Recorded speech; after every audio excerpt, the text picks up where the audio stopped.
Bonjour lecteurs de notre chaîne YouTube et aux membres du forum de rcmac.com. On se retrouve déjà pour la 8e vidéo sur le montage du CRX 2.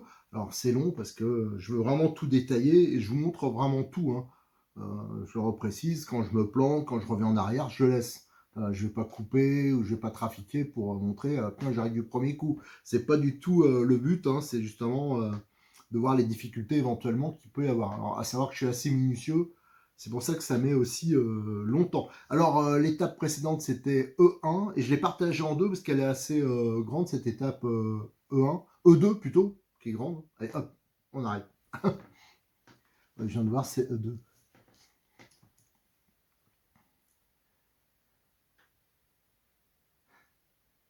Bonjour lecteurs de notre chaîne YouTube et aux membres du forum de rcmac.com. On se retrouve pour la 8e vidéo, je sais, ça fait beaucoup, pour le montage du CRX 2, mais moi je veux tout détailler, je veux tout montrer, je veux rien enlever, je trafique pas, ça veut dire quand je me plante, je laisse, quand les interrogations que j'ai, les retours en arrière, tout ça, ça je laisse, je veux vraiment que ça soit, de me mettre dans la situation de celui qui monte son kit et qui n'a pas d'aide. Voilà. Et le but de mes vidéos, c'est justement d'aider, que vous ne fassiez pas les mêmes erreurs ou que vous ayez des informations supplémentaires. Alors, on avait monté le châssis, on avait bien avancé, on avait fait l'étape E1, c'était le montage du différentiel. Et on avait attaqué la première partie, j'ai voulu la partager en deux, de l'étape E02, c'était donc le montage de la transmission centrale. Et il restait à monter la partie slipper sur le boîtier, mais il y a un truc qui me plaisait pas. Hier, je suis allé me coucher, j'y pensais, je me suis dit, ah, voilà ce que j'ai fait. Parce que je rappelle, quand j'ai monté le diff, ça touchait. Je voyais que ça touchait quelque part dans le carter. Alors quand j'ai ouvert, je me suis dit, c'est les vis, quand on voit les vis à tête cylindrique, ça touchait. Alors j'ai mis des vis tête bombée, mais je déteste les têtes bombées. Enfin, j'aime pas trop, surtout dans du 2.5. Ça fait une clé de 1.5 pour manipuler et ça foire. Je veux dire, à moins d'avoir. Pour moi, c'est pas bon. Alors j'avais monté et sur les 4 que j'ai mis, la dernière, elle avait un peu foiré. Je sentais que. Et ça m'a pas plu. Ce matin, premier truc que j'ai fait quand je me suis levé, j'ai voulu redémonter les vis. Et bien sûr, celle qui déconnait un peu, elle a complètement foiré. Donc j'étais obligé de percer la tête. Si vous avez le cas, j'ai percé à 3 la tête. Comme ça, hop, elle s'enlève. J'ai pu enlever le tout. Et là, avec une pince, vous pouvez retirer ce qui reste de la vis. Donc ça, voilà, c'était déjà, j'ai perdu du temps. Et j'ai changé de tactique. J'ai pris les vis de 2.5. Je vous montrerai en gros plan. Après, je l'ai pris en photo. Je les ai réduits de 4 dixièmes sur la longueur et j'ai meulé les bords, c'est-à-dire pour donner un petit côté arrondi. Alors en fin de compte, ça fait comme si c'était une tête bombée, sauf que là, c'est une empreinte de 2 et plus profonde. Et là, j'ai monté, c'est nickel. Donc je vous conseille de faire ça. C'est la meilleure solution, c'est la plus rapide, la plus simple et ça reste la plus fiable. Voilà, donc voilà, je voulais revenir là-dessus. Donc ça, pareil, je l'ai fait en photo. Et donc sur le forum de RCMac, ça sera bien expliqué par la suite. Comme d'habitude, j'ai tendance à mettre les vidéos en premier et les photos, c'est très long à faire. Je les mettrai après. Alors là, on va donc finir le montage de la transmission centrale. Et après, je crois, attendez, j'ai la notice devant moi, je vais regarder. Le programme, ça sera les cardans, le carter, enfin voilà, il y a pas mal de choses. On a de quoi s'occuper encore, il y a encore du boulot. Allez, go, on y attaque tout de suite. Alors, avant de reprendre la deuxième partie de l'étape E02, j'ai voulu revenir en arrière avec le différentiel. Donc, j'en ai parlé en introduction. Ce que j'ai fait hier, ça me plaisait pas. Donc, j'ai redémonté, même si j'ai galéré. Et vous voyez, je sais pas si vous voyez bien là, je vais faire un gros plan. Hop, voilà. C'est les vis d'origine que j'ai retiré 3-4 dixièmes. Et j'ai meulé, regardez, sur les côtés comme ça. et ça fait un peu bombé, et voilà, et là ça frotte plus du tout. Donc là c'est nickel, moi je pense que c'est largement la meilleure solution. Allez, maintenant ça je vais pouvoir le remonter dans la cellule centrale, et on va pouvoir attaquer la suite du montage. Donc on va reprendre cette étape E2, là on va finir donc le montage de cette transmission centrale. Ici donc on avait un pignon qui sortait, on va en avoir un autre qui va venir se mettre ici. Là, on avait une sortie, là, on en aura une autre, et en fin de compte, cette cascade de pignons, là, de 2 pignons, ça va servir à inverser le sens de rotation, parce que d'un côté, ça va tourner en sens horaire, l'autre dans le sens anti-horaire, tout ça pour éliminer le phénomène de cabrage hein, à l'accélération. Donc, qu'est-ce qu'on a au fond, là, on va avoir un montage. Alors, je vais essayer de le faire devant vous. On a le pignon. Alors, c'est bien parce qu'il y a 3 fois ce pignon-là sur la voiture, donc c'est pratique, hein, ça fait moins de pièces détachées hein, si on en veut d'avance. Ça monte là. Alors ça, c'est un axe de 5. Hein. L'axe, j'ai fait quelques mesures, il fait 22,80 de long et il a un diamètre de 5. Et là, la goupille a fait 2, je ne me rappelle plus trop, 2 fois 6, 7, voilà, c'est ça. Et là, on aura un petit roulement qui va venir ici. Voilà, c'est un 8, 5, 2, 5. Et tout ça, ça va s'enquiller comme ça. Voilà, nickel. Voilà. Et normalement, il y a juste le roulement à mettre. Hein. Donc là, c'est un 5, 10, 4 classique. Tiens, je regardais un truc, c'est parce que c'est décalé. Mais ça doit être normal, je pense. Ouais, bon, c'est comme ça. Voilà, là, c'est comme ça. Et après, on aura ce petit carter. Je vois si c'est normal. Ouais, c'est normal. Qui va se mettre par-dessus. Et ça va être fermé avec des petites vis, là, des 2,5 x 12. Et là, heureusement, c'est de la tête cylindrique. Je ne me répéterai pas hein, sur ma détestation des têtes bombées. Enfin, c'est joli, mais il y a des endroits, je trouve que c'est pas adapté. Alors, je vais faire le montage, hein, bien sûr, mais avant, moi, je vais faire mes petites photos. Alors, on va faire une petite interruption, je fais mes petites photos, je monte les vis et je reviens vers vous hein, pour voir si ça reste parfaitement libre. Et donc, j'ai monté le petit carter avec ces vis là, et c'est nickel là, il n'y a rien à dire. C'est parfait, c'est parfaitement libre. Voilà, maintenant que j'ai fait cette petite rectif hein, sur le différentiel. Donc ça, c'est libre et on a bien l'inversion, hein, ça tourne pas dans le même sens, les sorties. Donc ça, c'est voilà, ça c'est le petit point d'amélioration qu'il y a eu, enfin le gros point d'amélioration qu'il y a eu par rapport au CRX1. Alors là, on va monter maintenant l'amortisseur de couple, hein, le slipper comme on dit. Donc il y a une petite bague qui vient se mettre là. Je soupçonne que c'est exactement la même bague qui va sur les différentiels. Hein. Donc c'est une bague qui fait 7 de diamètre extérieur, 5 de diamètre intérieur et une épaisseur de 4. Alors à chaque fois, je prends des mesures, hein, parce que ça peut toujours dépanner pour d'autres choses. Ensuite, on a les plateaux. Alors les plateaux, normalement, c'est les deux mêmes. Alors eux, ils ont un diamètre, ces plateaux de 33 pour une épaisseur de 1,3. Alors, je regarde hein, qu'il n'y a pas un plateau, non, c'est les deux mêmes. On voit qu'ici, il y a deux méplats et on les retrouve là sur le plateau. Donc celui-là, il est solidaire de l'arbre de sortie là. Voilà, ça c'est nickel. Ensuite, qu'est-ce qu'on a? Alors eux, ils disent pas de le coller. C'est vrai que j'ai pas fait gaffe. La couronne, alors la couronne, c'est une couronne de 83 dents. Voilà, alors je regardais, est-ce qu'il aurait fallu le coller ou pas? J'hésite un peu.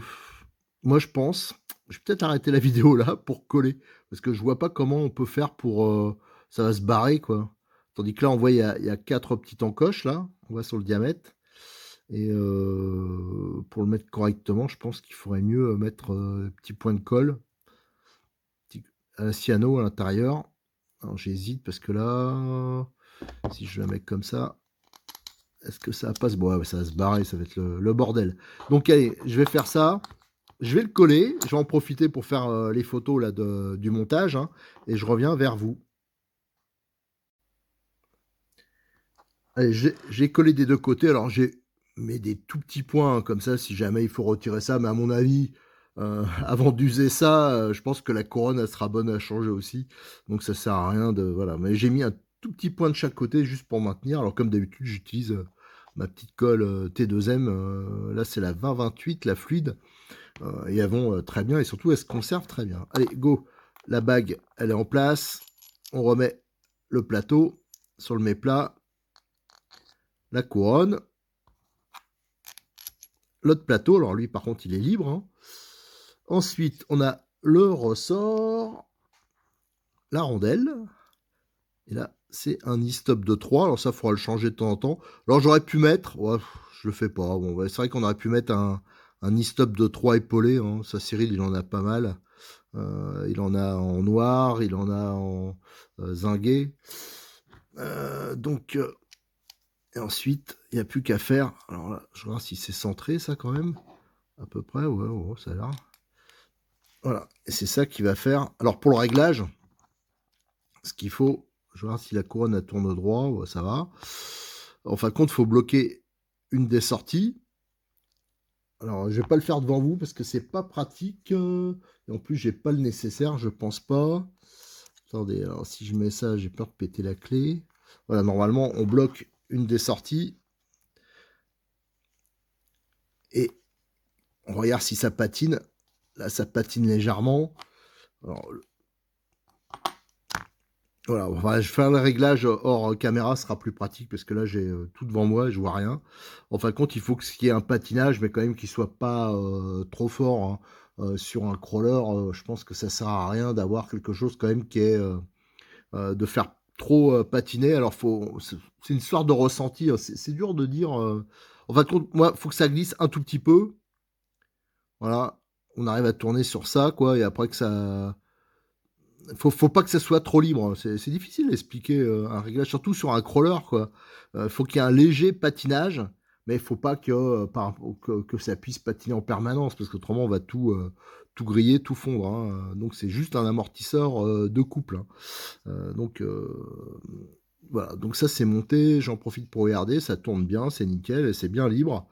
Ça c'est impeccable, et voilà, on a fini pour cette étape, on va pouvoir attaquer la prochaine. Alors si je me souviens bien, hein, c'est le montage du moteur et sur la transmission centrale et le montage de l'ensemble sur le châssis. Alors là, je suis juste en train de me poser la question, mais c'est vrai que ce que je vais monter comme moteur. Alors je vais regarder, alors comme c'est pas ma voiture perso, quand j'aurai la chance d'en avoir une, je me montrerai un ensemble Connect, là, brushless. Ça c'est nickel, mais ça, comme c'est une voiture qui sera, celui qui la voudra, je pense que elle sera disponible toute montée avec toutes les petites bidouilles chez Modisme 34. Alors ce que je vais monter, j'ai récupéré, ah oui c'est vrai que j'ai récupéré un combo sur un CRX première génération RTR. C'est des bons combos Connect qu'il y a dessus. Je vais récupérer le cerveau, le moteur et le contrôleur et on va mettre ça sur cette voiture. Allez, je vais chercher tout de suite le matos nécessaire.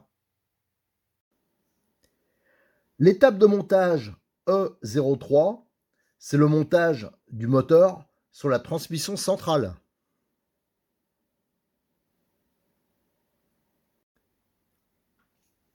On passe à cette étape E03, donc c'est le montage du moteur sur la transmission centrale et le montage de l'ensemble sur le châssis. Alors, pour ça, j'ai fait avec de la récup, hein. Si ça avait été ma voiture, je vous le dis, j'aurais monté un ensemble Connect, là, Fusion. Parce que moi j'adore ces systèmes-là. Déjà c'est un brushless, donc il y aura un peu moins d'entretien, ça consommera un peu moins. On peut le paramétrer hein, comme on veut, hein. Ça c'est plutôt bien. Et surtout il y a moins de câbles parce que le moteur et le contrôleur ils sont dans le même ensemble, hein, comme les Orion hein, que j'ai monté sur les Funtech si vous avez suivi un peu nos vidéos. Et ces systèmes-là qui sont pourtant qui étaient réputés un peu moins fiables. Ah, moi, j'ai jamais eu de soucis avec. Alors, depuis, ça a beaucoup évolué, hein. Là, je parlais des Orions. Et donc, ça, c'est de l'origine Hobby-Wing. D'ailleurs, Hobby-Wing, ils ont leur propre gamme. Et moi, je trouve que c'est quand même hyper avantageux. C'est paramétrable. Enfin, c'est très bien. Et on voit là, je crois, c'est un Fusion 1800 kV. Il y en a plusieurs. Alors, ça, je l'ai récupéré chez Cyril. Ça, c'est des trucs qu'il commercialise. Je lui ai demandé, poser la question. Il n'a jamais eu le moindre retour sur ses produits. Alors, c'est sûr que des fois, il peut y avoir des défauts, mais souvent, c'est quand il y a des erreurs en électrique, c'est souvent parce qu'on a fait une bêtise. Donc, moi, je vais monter un moteur charbon. C'est du classique, mais ça marche très bien. 55 tours, toujours de chez Connect, que j'ai récupéré donc sur un CRX première version RTR. comme il a été dépouillé pour récupérer des pièces dessus, ben, moi j'ai récupéré la partie électronique et c'est celle-là qu'on va monter, hein, donc le moteur. Et on va monter aussi le contrôleur qui va avec, un spécial crawler. Là, on a le carter de transmission, hein, qui va donc protéger la couronne.